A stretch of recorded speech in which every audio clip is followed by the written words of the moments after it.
আচ্ছা, হ্যালো সবাইকে। তো কয়েকজন আমাকে প্রশ্ন করেছে ফার্স্ট ক্লাসের পর যে তারা স্প্লিটিং অফ সেকেন্ড হার্ট সাউন্ডটা বুঝতে পারেনি ঠিকভাবে। এটা নিয়ে তাদের একটা কনফিউশন আছে। তো আমরা আজকে দেখবো যে splitting of second heart sound জিনিসটা কি। ঠিক আছে, তো এইটা হচ্ছে একটা ইন্টারেস্টিং কনসেপ্ট যে স্প্লিটিংটা আসলে কি বোঝায়। তো আমরা জানি কি, এটা যদি একটা হার্ট হয়, এটা রাইট অ্যাট্রিয়াম, এটা লেফট অ্যাট্রিয়াম, এটা রাইট ভেন্ট্রিকল, আর এটা হচ্ছে লেফট ভেন্ট্রিকল। তো আমার রাইট ভেন্ট্রিকল থেকে অ্যারাইজ করে কি, রাইট ভেন্ট্রিকল থেকে অ্যারাইজ করে পালমোনারি আর্টারি। পালমোনারি আর্টারিটা অ্যারাইজ করে এটা লাংসে চলে যায়। আর লেফট ভেন্ট্রিকল থেকে অ্যারাইজ করে হচ্ছে অ্যাওর্টা। অ্যাওর্টাটা অ্যারাইজ করে তোমার ফুল বডিতে চলে যায়, ফুল বডিতে ব্লাড সাপ্লাই দেয়। ঠিক আছে, এখন অ্যাওর্টাতে যে ভালভটা থাকে এটার নাম কি? অ্যাওর্টাতে যে ভালভটা থাকে এটার নাম হচ্ছে অ্যাওর্টিক ভালভ। অ্যাওর্টাতে যে ভালভটা থাকে এটার নাম হচ্ছে অ্যাওর্টিক ভালভ। আর পালমোনারি আর্টারিতে যে ভালভটা থাকে এটার নাম হচ্ছে পালমোনারি ভালভ। তো আমরা জানি কি, S1টা যেটা যেভাবে তৈরি হয়, S1টা তৈরি হয় হচ্ছে এভি ভালভ ক্লোজারের মাধ্যমে। এখানে যে অ্যাট্রিওভেন্ট্রিকুলার ভালভ থাকে, অ্যাট্রিওভেন্ট্রিকুলার ভালভ ক্লোজারের মাধ্যমে আমার S1টা পাই, ফার্স্ট হার্ট সাউন্ড। আর সেকেন্ড হার্ট সাউন্ডটা আমরা কিভাবে পাই? সেকেন্ড হার্ট সাউন্ডটা আমরা পাই হচ্ছে দুইটা ভালভ একসাথে ক্লোজারের মাধ্যমে। যে এখানে যে অ্যাওর্টিক ভালভটা আছে আর এখানে যে পালমোনারি ভালভটা আছে, এই দুইটা একসাথে বন্ধ হওয়ার আমরা যে টোটাল সাউন্ডটা পাই এটা হচ্ছে S2। এখন অ্যাওর্টিক ভালভটাকে আমরা চিন্তা করি, অ্যাওর্টিক ভালভ থেকে যে সাউন্ডটা আসতেছে এটা হচ্ছে A2 ধরি, আর পালমোনারি ভালভ থেকে যে সাউন্ডটা আসছে এটাকে আমরা ধরি P2। তাহলে S2টা আমরা টোটাল কি বুঝাচ্ছি? S2টা হচ্ছে A2 প্লাস P2। ঠিক আছে, এখন physiologic splitting of second heart sound বলতে কি বোঝায়? Physiologic splitting of second heart sound বলতে বোঝায় যে স্প্লিটিং মানে কি? স্প্লিটিং মানে একটা আরেকটা থেকে বিচ্ছিন্ন। মানে A2 আর P2টা যদি একসাথে না হয়ে আলাদা আলাদা হয়, আলাদা আলাদা শোনা যায়, তখন এটাকে বলা হয় হচ্ছে স্প্লিটিং। তো আমরা জানি যে ফিজিওলজিক স্প্লিটিংটা বলতে কি বোঝায়। এখন আমরা একটু বুঝি যে আমাদের ধরি আমি এখানে একটা লাংস থাকি, এটা যদি আমার দুইটা লাংস হয়, এটা দুইটা লাংস, তো লাংস থেকে কি আসে? লাংস থেকে আমার এটা যদি হার্ট হয়, হার্টটা আমি আঁকি এখানে, এটা যদি আমার হার্ট হয় তাহলে লাংস থেকে আসে পালমোনারি ভেইন। পালমোনারি ভেইন আসে কোথায়? লেফট অ্যাট্রিয়ামে। পালমোনারি ভেইন আসে লেফট অ্যাট্রিয়ামে। আর রাইট ভেন্ট্রিকল থেকে যায় হচ্ছে পালমোনারি আর্টারি, দুইটা লাংসে চলে যায়। ঠিক আছে, দুইটা লাংসে চলে যায়।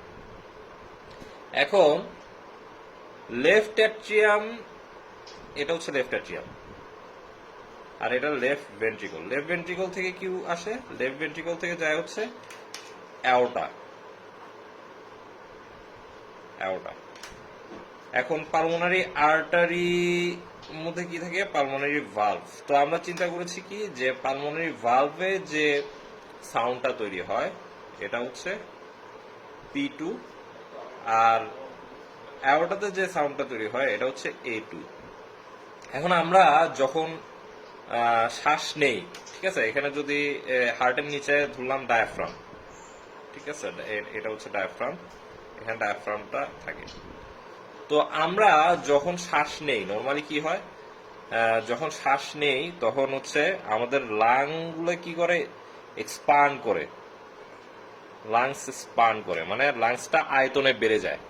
তখন এটার ভিতরে যে হার্ট থাকে, এই যে লাংসের মাঝখানে যে হার্ট থাকে, হার্ট কি যখন লাংস এক্সপান্ড করে তখন কি থোরাসিক ক্যাভিটির জায়গা বেড়ে যায়, তখন হার্ট কি জায়গা পায় বেশি একটু।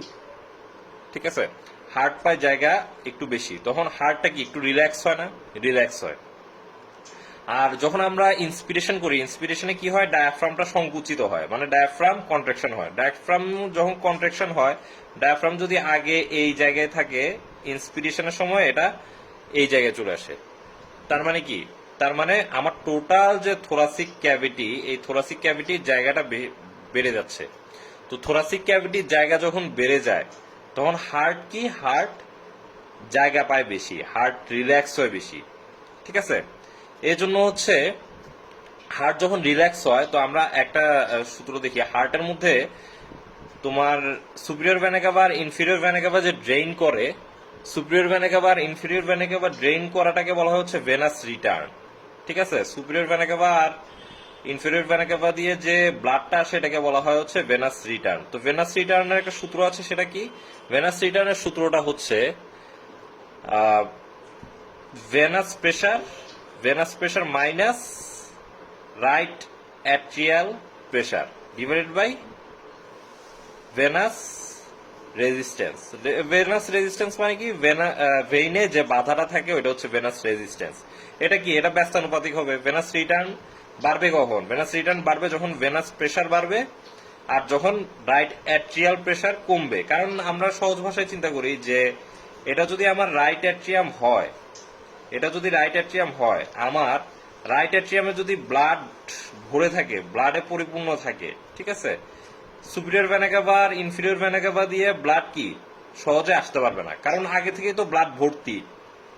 রাইট অ্যাট্রিয়াম কখন ব্লাডে ফিল আপ হবে? যখন রাইট অ্যাট্রিয়াম খালি থাকবে। রাইট অ্যাট্রিয়াম যদি ব্লাডে আগে থেকেই পরিপূর্ণ থাকে, তার মানে রাইট অ্যাট্রিয়ামে প্রেসার বেশি থাকবে, তার মানে কি ভেনাস রিটার্ন কম হবে। ঠিক আছে, যদি রাইট অ্যাট্রিয়াম খালি থাকে তাহলে কি হবে? রাইট অ্যাট্রিয়াম খালি থাকলে ভেনাস রিটার্নও বেশি হবে। আর ভেনাস প্রেসার বাড়লে কি মানে ভেনাসের মধ্যে ব্লাড ফ্লো বেশি, তার মানে কি ভেনাস রিটার্ন বাড়লে ভেনাস প্রেসার বেশি। ভেনাস প্রেসার বেশি মানে কি ভেনাসের মধ্যে ব্লাড প্রেসার বেশি, তার মানে কি আলটিমেটলি ভেনাস রিটার্নটা আমি বেশি পাবো। আর ভেনাস রেজিস্ট্যান্স মানে কি ভেনাসের ভেইনের মধ্যে যদি বাধা থাকে তাহলে এই জিনিসটা হচ্ছে ভেনাস রেজিস্ট্যান্স। ভেনাস রেজিস্ট্যান্স বেশি থাকলে আমি ভেনাস রিটার্নটা কম পাবো। এটা হচ্ছে সিম্পল কথা, এটা আমরা সিম্পল দিয়ে মনে রাখতে পারি। ঠিক আছে, সিম্পল টেকনিক দিয়ে মনে রাখতে পারি এভাবে, যে ভেইনের মধ্যে বাধা বেশি মানে ভেনাস রিটার্ন কম, মানে ভেনাস রেজিস্ট্যান্স বেশি মানে ভেনাস রিটার্ন কম। আর ভেনাস প্রেসার বেশি মানে কি মানে ভেইনের মধ্যে ব্লাড ফ্লো বেশি, তার মানে ভেনাস রিটার্ন বেশি। আর রাইট অ্যাট্রিয়াম যদি আগে থেকে ব্লাডে পরিপূর্ণ থাকে, তার মানে ভেইন সুপিরিয়র ভেনা কাভা আর ইনফিরিয়র ভেনা কাভা দিয়ে ব্লাড বেশি ড্রেইন করতে পারবে না রাইট অ্যাট্রিয়ামে। তো তখন আলটিমেটলি কি হবে? তখন আলটিমেটলি আমি ভেনাস রিটার্নটা কম পাবো। আচ্ছা, তো এখন আমরা একটা জিনিস খেয়াল করি, যখন আমার ইন্সপিরেশনে আমার ডায়াফ্রামটা কি নিচে নেমে গেছে, লাংস গুলো এক্সপান্ড করলো, লাংস গুলো এক্সপান্ড করার সাথে সাথে হার্টটা কি জায়গা বেশি পাইছে, তাই না? হার্ট জায়গা বেশি পাইছে আগের চেয়ে জায়গা বেশি পেলো। ঠিক আছে, আগের চেয়ে জায়গা যখন বেশি পেলো তখন হার্টের মধ্যে রাইট অ্যাট্রিয়ামটা কি আরেকটু জায়গা বেশি দিছে ভেনাস রিটার্নের জন্য। তার মানে কি আগের চেয়ে বেশি ব্লাড ঢুকবে না কম ব্লাড ঢুকবে? বেশি ব্লাড ঢুকবে, কারণ কি রাইট অ্যাট্রিয়াম আগের চেয়ে জায়গা বেশি পাইছে, আগে তো সংকুচিত অবস্থায় ছিল। তাইলে যখন ইন্সপিরেশনে কি রাইট অ্যাট্রিয়ামটা বেশি জায়গা পায়, এই যে আগে যদি এতটুকু জায়গা থাকে এখন নতুন করে এতটুকু, হ্যাঁ, মানে ইন্সপিরেশনের ক্ষেত্রে কি রাইট অ্যাট্রিয়াম দিয়ে বেশি ব্লাড ঢুকবে, কারণ কি হার্ট বেশি জায়গা পাইছে, তার মানে বেশি ব্লাড যখন ঢুকবে সুপিরিয়র ভেনা কাভা আর ইনফিরিয়র ভেনা কাভা দিয়ে ইনস্পিরেশন, এটা আমরা চিন্তা করতেছি কি ইন্সপিরেশনে কি লাংস এক্সপান্ড করলো, হার্টকে জায়গা করে দিল, ডায়াফ্রামও কন্ট্রাকশন হয়ে হার্টকে জায়গা করে দিচ্ছে, তার মানে রাইট অ্যাট্রিয়াম দিয়ে বেশি বেশি ব্লাড ঢুকছে, তার মানে কি ভেনাস রিটার্ন আলটিমেটলি বাড়ছে। রাইট অ্যাট্রিয়াম দিয়ে বেশি ব্লাড ঢুকা মানে রাইট ভেন্ট্রিকল ফিলিং বেশি হওয়া, আরবি ফিলিং, এটাকে আমরা বলি কি আরবি ফিলিং, রাইট ভেন্ট্রিকুলার ফিলিং বেশি হওয়া। রাইট ভেন্ট্রিকুলার ফিলিং বেশি হলে কি হবে?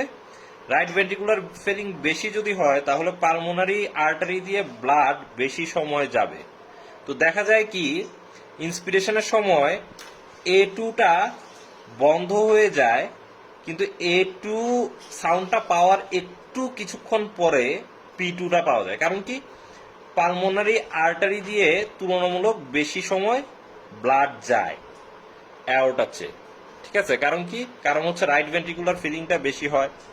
ঠিক আছে, রাইট ভেন্ট্রিকুলার ফিলিং বেশি হওয়ার কারণে তুলনামূলক বেশি সময় ধরে ব্লাডটা একটু যায়। এই জন্য ইন্সপিরেশনে আমরা যেই সময় A2 সাউন্ডটা পাই এর কিছুক্ষণ পরে P2 সাউন্ডটা পাই।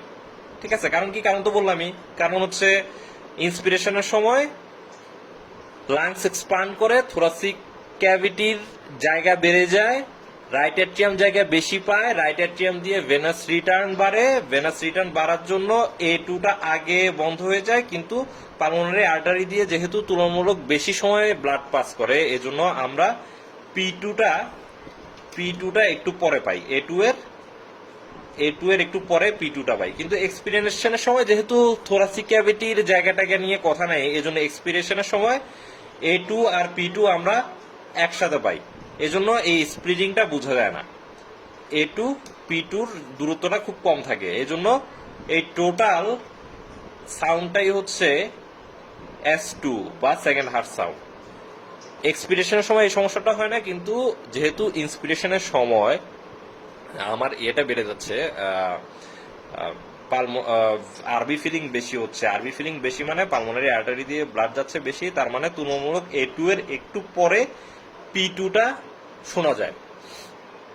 আচ্ছা, এখন আরেকটা কারণ আমরা সূত্রের মধ্যে দেখেছিলাম যে venous return equals to venous pressure minus right atrial pressure, আচ্ছা, ডিভাইড বাই ভেনাস রেজিস্ট্যান্স। এখন একটা জিনিস চিন্তা করো তো, যখন আমি ইন্সপিরেশন নিচ্ছি তখন আমার ডায়াফ্রামটা কি সংকুচিত হলো? সংকুচিত হওয়া মানে কি? অ্যাবডোমেন, ডায়াফ্রামের নিচে কি থাকে?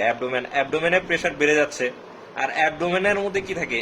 এই যে অ্যাবডোমিনাল অ্যাওর্টা, ঠিক আছে, অ্যাবডোমিনাল অ্যাওর্টা এদিক দিয়ে কি হয়? এই যে ইনফিরিয়র ভেনা কাভা হয়তো ড্রেন করে হার্টের মধ্যে, ঠিক না? তো ইন্সপিরেশনের সময় অ্যাবডোমেনের প্রেশার বেড়ে যাচ্ছে আর থোরাক্সের প্রেশার কি কমে যাচ্ছে।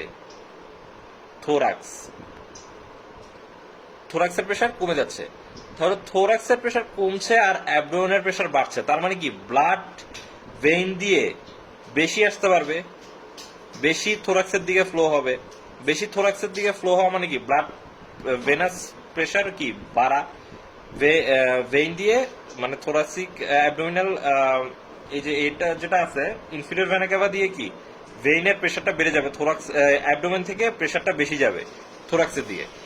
তাহলে থোরাক্সের দিকে যেহেতু প্রেশারটা বেশি যাচ্ছে, তাহলে ভেনাস প্রেশার কি আলটিমেটলি বাড়ছে। ভেনাস প্রেশার আলটিমেটলি বাড়া মানে আমার ভেনাস রিটার্নটা বেশি হওয়া।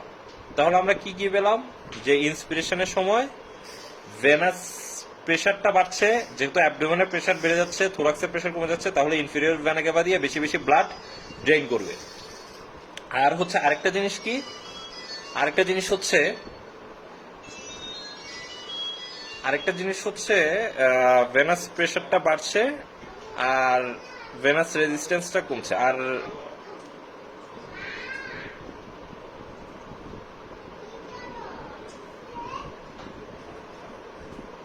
আরেকটা ব্যাপার হচ্ছে রাইট ভেন্ট্রিকুলার ফিলিং যেহেতু বাড়ছে, তাহলে ভেনাস রিটার্নটা বেশি হচ্ছে। ভেনাস রিটার্নের জন্য রাইট ভেন্ট্রিকুলার ফিলিংটা বেশি হচ্ছে। রাইট ভেন্ট্রিকুলার ফিলিংটা যেহেতু বেশি হচ্ছে, সেহেতু পালমোনারি আর্টারি দিয়ে ব্লাড বেশি যাচ্ছে, তার মানে আমি P2টা A2 এর কিছুক্ষণ পরে পাবো।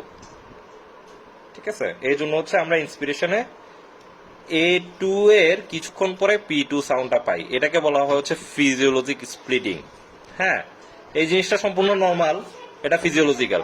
ঠিক আছে, এটা ফিজিওলজিক্যাল ধরা হয়, তো এটা নর্মাল শোনা যেতে পারে। কিন্তু অনেক সময় বিভিন্ন ডিজিজে এটা ফিজিওলজিক স্প্লিটিংটা বাড়ে, এটা এখন জানার দরকার নাই। তোমরা এই এখন যখন এতটুক লেভেলে তোমাদের ফিজিওলজিক স্প্লিটিংটা বুঝলেই হবে। এটা ইন্টারেস্টিং একটা কনসেপ্ট।